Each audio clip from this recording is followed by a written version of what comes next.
Pertanyaan saya kemudian, Bapak menyampaikan sesuatu kepada semua yang ada di sini ini. Pertama adalah masalah keberanian. Yang kedua, melawan dengan benar. Bagaimana kiatnya Pak Ahok itu bisa melawan tanpa ada kebencian yang babi buta? Tetap dengan prosedur yang benar. Nah, saya pikir ini perlu dipahami semua orang, dan saya pikir Pak Ahok adalah orang yang tepat untuk bisa menjelaskannya. Tidak dengan kebencian. Ini mohon maaf, ini bicara keyakinan. Saya termasuk orang Kristen yang yakin setelah masuk kuliah. Jadi sejarah kekristenan, setelah Yesus disalib, Stefanus dirajam dengan batu, 300-an tahun itu penganiayaan besar-besaran kepada namanya pengikut Yesus. Sampai waktu mau jatuh ke penganiayaan yang masif, Kaisar Roma itu Konstantin jadi Kristen. Tapi sepanjang 300-an tahun itu dianiaya. Maka Yesus pesannya apa sebelum dia meninggal dan naik ke surga, ya bangkit naik ke surga. Orang Kristen percaya dia bangkit. Saya ada penganut yang percaya, kamu mau kejam pada saya pun, Allah yang kami kenal dalam Yesus Kristus itu adalah hakim seluruh bumi. Kamu mau berbuat apapun, kalau tanpa seizin Tuhan, nggak mungkin berlaku pada saya.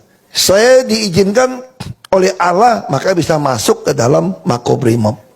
Kalau saya tahu itu seizin Allah, kenapa saya mesti marah? Allah punya maksud baik kepada saya. Dan bagi iman saya, Allah saya itu Allah yang hidup. Allah yang sudah bangkit dari mati. Dia bisa berbuat apa saja. Dunia diciptakan dari dia. Jadi saya tidak. Nah, ini soal keyakinan saya. Saya hanya berdoa saja, ngadu sama Tuhan. Dia begitu sama saya. Makanya saya dalam menjawab di pengadilan, kalau kalian menjolimi saya, maka Allah akan mempermalukan kalian satu persatu. Dan itu ternyata Allah lakukan. Dan saya punya pengalaman orang yang ngerjain saya, dari yang stroke sampai mati banyak. Makanya bagi saya pembalasan itu adalah haknya Allah, bukan saya. Jadi kalau ada orang mengatakan saya gini, lu mana bisa jadi presiden, Hok? Ya udah, aku cuma ngomong saja. Kayak dulu sepupu saya bilang begini, itu Koko Ahok itu gila kali ya, mau jadi gubernur DKI. Ya saya cuma ngomong saja. Apakah lalu saya pikir Tuhan bilang saya bisa jadi presiden? Oh enggak. Enggak ada tuh di kitab manapun. Itu kadang-kadang itu dukun palsu itu ngomong gitu. Itu nabi-nabian palsu. Emang Tuhan nggak bisa ngomong sama saya? Tuhan ngomong? Enggak. Baca Alkitab nggak ada ngomong. Saya pengen jadi presiden? Oh, iya dong. Kalau jadi politik kenapa nggak mau jadi presiden? Bisa jadi nggak? Nggak tahu.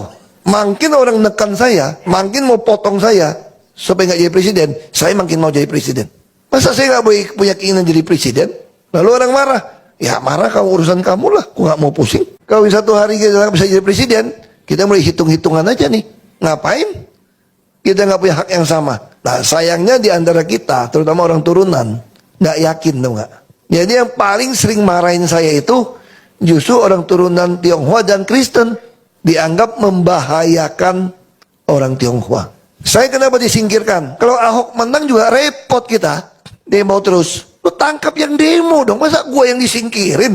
Kalau kita mau berpikir secara hukum kan? Tapi kita enggak. Ini cara berpikir yang salah. Tapi siapa yang mau mengubah ini semua? Ya kita, generasi berikutnya. Harus ada orang berani masuk jadi aparat yang lebih tegas, bela kebenaran, keadilan, dan perikemanusiaan. Kan lucu kan? Yang demo dia kok, yang marah dia kok, gue yang disingkirin. Gue bingung. Dipaksain dia tersangka. Takut. Demo terus repot. Pengusaha Tionghoa juga marah sama saya. Kenapa marah? Lu kira demo-demo kita gak keluar duit untuk pengamanan? Wah, gara-gara lu ngabisin duit kita. Jadi intinya apa? Lebih baik lu gak usah jadi pejabat lagi deh. Lu gak usah jadi lagi lah. Lu mau hidup tiap bulan berapa, kita patungan deh. Bila perlu lu keluar negeri deh. Pokoknya jangan gara-gara lu bikin kacau nih. Nah jadi saya katakan, ini soal keyakinan, kami tidak pernah balas. Baik lagi soal itu. Saya tidak pernah mau balas. Kalau dulu mungkin kita emosi ya. Saya belajar hadapin kasus demi kasus. Saya ditanya dari Romo. Ini mohon maaf, bukan mau ngabar Kristen ya. Saya ditanya dari Romo. Saya bukan Katolik, saya Protestan. Uskup Agung jenguk saya. Dia tanya satu pertanyaan menarik. Pak Ahok kan orang emosional. Kenapa waktu hakim ketok palu yang tidak adil, memutuskan sesuatu berbeda dengan tuntutan jaksa loh sebetulnya. Walaupun hakim berhak, betul Pak ya? Jadi hakim memutuskan sesuatu berbeda sama pasal tuntutan jaksa. Supaya apa? Supaya bisa langsung kurung saya. Kalau pakai tuntutan jaksa kan maksimal 4 tahun. Nggak bisa langsung tangkap saya. Harus tunggu inkra. Tapi kepentingan politik, Ahok lebih baik dikurung.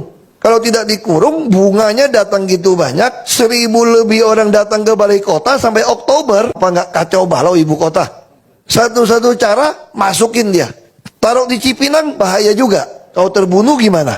Jadi saya dikarantina lah di Makobrimob. Nggak boleh lihat aspal. Nggak pernah tahu jalan di depan kayak apa. Itu terjadi sama saya. Uskup tanya begini. Itu kan banyak wartawan sudah siap live. Kalau yang saya kenal Ahok itu, begitu keluar, pasti ngoceh gitu. Kan wartawan lagi. Semua stasiun TV nasional kan sedang live. Kok Pak Ahok juga nggak ngomong? Terus mukanya katanya, waktu dalam sidang itu, kok bisa begitu alami, sampai nunduk lagi. Hormatin tuh hakim. Saya udah khawatir Pak, waktu nonton TV itu Pak. Saya pikir Pak Ahok akan loncat, buka sepatu atau loncat, timpuk itu hakim. Ini enggak. Pak Ahok nunduk, kasih hormat dengan muka tidak marah, tidak dibuat-buat. Sampai turun dari mobil di Cipinang, kita lihat muka Pak Ahok kayak biasa aja. Tapi di dalam tuh saya bisa tenang banget. Itu uskup tanya sama saya. Saya bilang saya nggak bisa jelasin waktu itu. Ada damai sejahtera di saya yang saya nggak bisa jelasin sama orang. Saya ada damai yang nggak bisa saya jelasin. Ya, saya temukan itu ada ayatnya ternyata.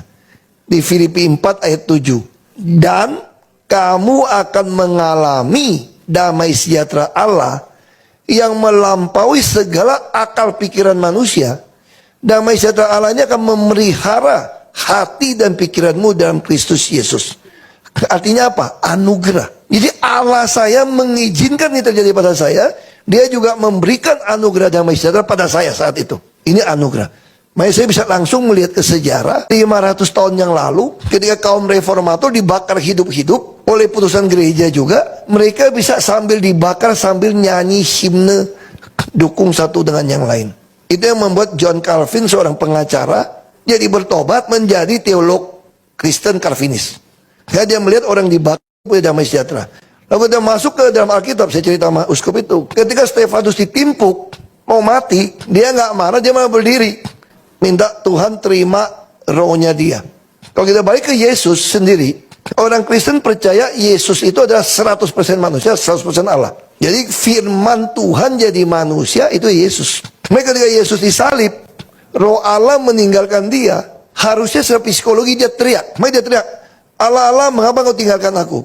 Secara psikologi Yesus harusnya maki-maki orang, teriak-teriak. Tapi dia gitu tenang. Saya yakin ini adalah anugerah damai sejahtera Allah pada dia.